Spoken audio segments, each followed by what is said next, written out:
राधे राधे दोस्तों, जय श्री कृष्णा।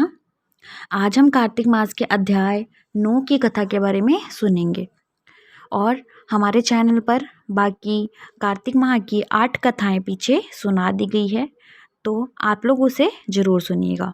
तो आइए शुरू करते हैं कार्तिक माह के अध्याय 9 की महात्म्य कथा।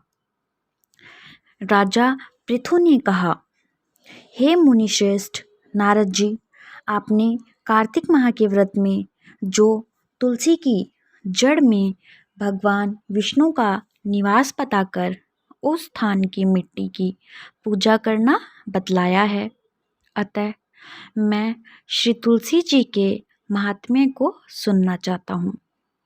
तुलसी जी कहाँ किस प्रकार उत्पन्न हुई, यह बताने की कृपया करें। नारद जी बोले, राजन, अब आप तुलसी जी की महत्ता तथा उनकी जन्म का प्राचीन इतिहास ध्यानपूर्वक सुनिए। एक बार देव गुरु बृहस्पति और देवराज इंद्र भगवान शंकर का दर्शन करने कैलाश पर्वत की ओर चले।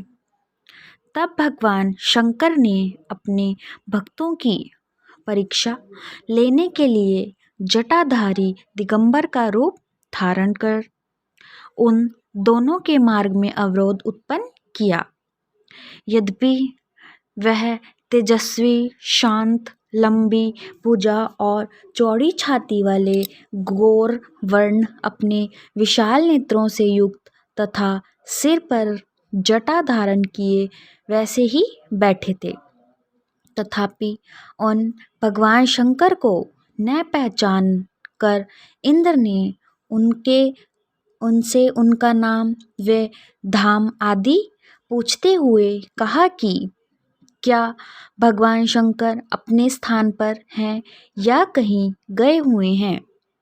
इस पर तपस्वी रूप भगवान शिव कुछ नहीं बोले। इंद्र को अपने त्रिलोकीनाथ होने का गर्व था। उसी अहंकार के प्रभाव से वह चुप किस प्रकार रह सकता था। उसने क्रोधित होते हुए उस तपस्वी को धुड़कर कहा, अरे, मैंने तुझसे पूछा है और तू उसका उत्तर भी नहीं देता। मैं अभी तुझ पर वज्र का प्रहार करता हूँ, फिर देखता हूँ कि कौन तुझे धूम्रती की रक्षा करता है।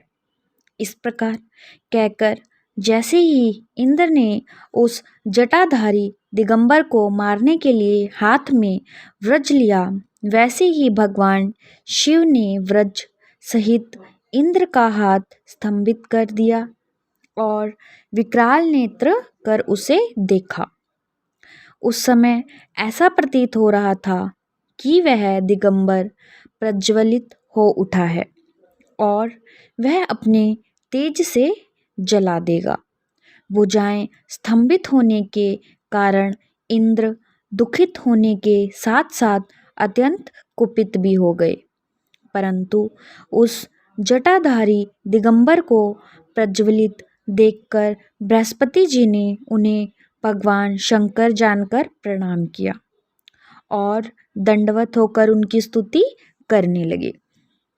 बृहस्पति भगवान शंकर से कहने लगे, हे दीनानाथ, हे महादेव, आप अपने क्रोध को शांत कर लीजिए और इंद्र के इस अपराध को क्षमा कीजिए।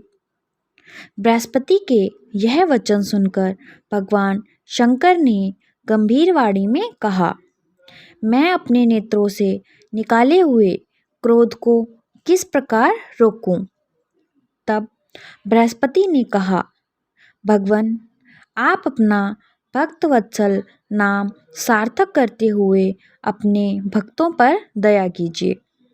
आप अपने इस तेज को अन्यत्र स्थापित कीजिए और इंद्र का उद्धार कीजिए। तब भगवान शंकर गुरु बृहस्पति से बोले, मैं तुम्हारी स्तुति से अत्यंत प्रसन्न हूँ। तुमने इंद्र को जीवन दान दिलवाया है। मुझे विश्वास है कि मेरे नेत्रों की अग्नि अब इंद्र को पीड़ित नहीं करेगी। बृहस्पति से इस प्रकार कहकर भगवान शिव ने अपने मस्तक से निकाले हुए अग्नि में तेज को अपने हाथों में ले लिया और फिर उसे क्षीर सागर में डाल दिया। तत्पश्चात भगवान शंकर अंतर्ध्यान हो गए। इस प्रकार जिसको जो जानने की कामना थी उसे जानकर इंद्र तथा बृहस्पति अपने अपने स्थान को चले गए। और इसी के साथ आप लोगों को हमारी ये कथा कैसी लगी हमें कमेंट करके ज़रूर बताइएगा। और भी कथा सुनने के लिए हमारे चैनल को सब्सक्राइब करें, लाइक करें और ज़्यादा से ज़्यादा शेयर करें। धन्यवाद। राधे राधे। जय श्री कृष्ण।